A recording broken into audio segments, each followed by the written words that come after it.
Hello mga karelasyon. Alam mo ba yung pakiramdam na alam mong mali na, alam mong masasaktan ka lang ulit, pero pinipili mo pa rin siyang mahalin. Maraming beses na nating narinig ang mga katagang love is blind. Pero sa totoo lang, hindi naman talaga bulag ang pag-ibig. Tayo ang nagpapabulag. Kaya sa video na ito, ating pag-uusapan ang mga palatandaan na nabulag ka dahil sa pag-ibig. So kung nakaka-relate ka, panoorin mo ito. So huwag na tayong magpaligoy-ligoy. Number one, hindi mo na siya mahal pero ayaw mong mawala sa piling niya. Ito yung klase ng sitwasyon na hindi mo na talaga ramdam yung spark. Pero kapag naisip mong mawawala siya sa buhay mo, parang may kung anong takot at lungkot kang nararamdaman. Hindi dahil mahal mo pa siya, kundi dahil nasanay ka na sa presensya niya. Nasanay ka na sa mga araw na magkasama kayo, magkausap kayo, at sa isip mo, mas mabuti na yung may kasama kahit hindi na kayo masaya kaysa mag-isa ka na lang ulit. Pero tandaan mo, ang pagkasanay ay hindi pagmamahal. Number two, hindi ka na masaya pero andyan ka pa rin kasi nasanay ka na. Yan yung isa sa pinakamasakit na katotohanan. Hindi mo na maramdaman ang saya, pero pinipilit mo pa ring ngumiti. Hindi ka na inspired, pero pilit mo pa rin siyang binibigyan ng chance. Dahil sa isip mo, baka magbago pa siya. Pero pag tumingin ka sa salamin, kitang-kita mo yung pagod sa mga mata mo. Yung ngiti mo, pilit na pilit. Yung tawa mo, may halong lungkot. At kahit ilang beses mong tanungin ang sarili mo kung bakit nandyan ka pa rin, lagi mo lang sinasagot na kasi mahal mo siya. Pero tanungin mo rin minsan ang puso mo, mahal mo ba talaga siya o nasanay ka lang sa presensya niya? Number three, paulit-ulit mong pinapatawad kahit alam mong mauulit lang. Ito na siguro yung pinakakaraniwang senyales ng pagiging bulag sa pag-ibig. Alam mong niloloko ka, alam mong sinasaktan ka, pero pinapatawad mo pa rin dahil umaasa ka na baka magbago, na baka mamaya mapagtanto niya kung gaano mo siya kamahal. Pero habang paulit-ulit mong ginagawa yan, unti-unti ring nawawala ang respeto mo sa sarili mo. Minsan, hindi naman talaga sila ang problema, kundi ikaw. Ikaw ang hindi marunong bumitaw kahit dapat ka nang umalis dyan. Ikaw yung patuloy na nagmamahal kahit alam mong mali na ang ipinaglalaban mo.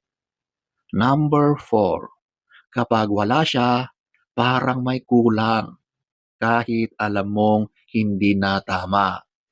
Ito yung irony ng love. Alam mong toxic na siya, pero hinahanap-hanap mo pa rin. Parang may parte ng puso mong umaasa pa rin sa kanya. Kahit ilang beses ka nang sinaktan, kahit paulit-ulit ka nang nagdesisyon, tama na. Pero pag nawala siya kahit sandali, hinahanap-hanap mo ulit siya.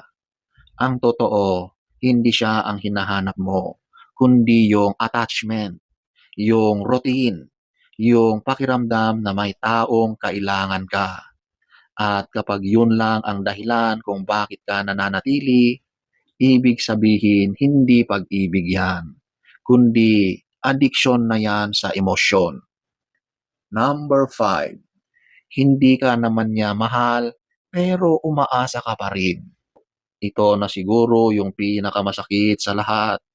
Alam mong hindi ka na niya pinapahalagahan, alam mong hindi ka niya gusto, pero umaasa ka pa rin na balang araw ay ma-realize niya kung gaano ka kabuti. Pero ang problema, habang umaasa ka, patuloy ka lang na nasasaktan. Kasi sa totoo lang, hindi mo kayang tanggapin na tapos na. Hindi mo kayang tanggapin na hindi ikaw ang gusto niya at doon ka tuluyang nabulag. Takot na wala nang magmamahal sa'yo gaya sa kanya. Number 6, pinipilit mong ayusin ang isang bagay na siya mismo ang sumira. Yan yung tanda na pagod ka na pero ayaw mong aminin. Ginagawa mo ang lahat, nag-a-adjust, nagsosorry kahit hindi mo kasalanan para lang mag-stay siya. Pero siya walang effort, walang guilt dahil alam niyang kahit anong gawin niya, nandyan ka pa rin. Pero tandaan mo, hindi mo kayang ayusin ang isang relasyon na ikaw lang ang lumalaban. Love should be a two-way, hindi one-sided effort. Kasi kung ikaw lang ang lumalaban, hindi na yan relasyon. Pagpapakapagod lang yan. Number 7, naging stranger ka sa sarili mo. Dahil sa sobrang pagmamahal mo, nakalimutan mo na kung sino ka. Nakalimutan mong may pangarap ka, na may halaga ka, may buhay ka bago mo siya nakilala. Ngayon, umiikot na lang ang mundo mo sa kanya. At kahit sinasabi ng mga taong malapit sa'yo, bumalik ka na sa dati. Hindi mo na alam kung sino yung dati. Bulag ka na sa pag-ibig kapag hindi mo na nakikita yung sarili mo. Kapag ang lahat ng desisyon mo ay para lang sa kanya, hindi na para sa sarili mo. Ang pagiging bulag sa pag-ibig ay hindi kahinaan. Tanda lang ito na marunong kang magmahal ng totoo. Kahit minsan mali ang taong pinaglalaanan mo, pero darating din yung araw na mapapagod ka na. At doon mo marirealize na minsan kailangan mong piliin ang sarili mo kahit gaano mo pa siya kamahal. Dahil sa dulo, ang tunay na pag-ibig ay yung nakikita mo ang totoo, pero pinipili mo pa ring mahalin ang tama. So sana ay nagustuhan nyo ang ating topic for today. Next story time. Don't forget to subscribe.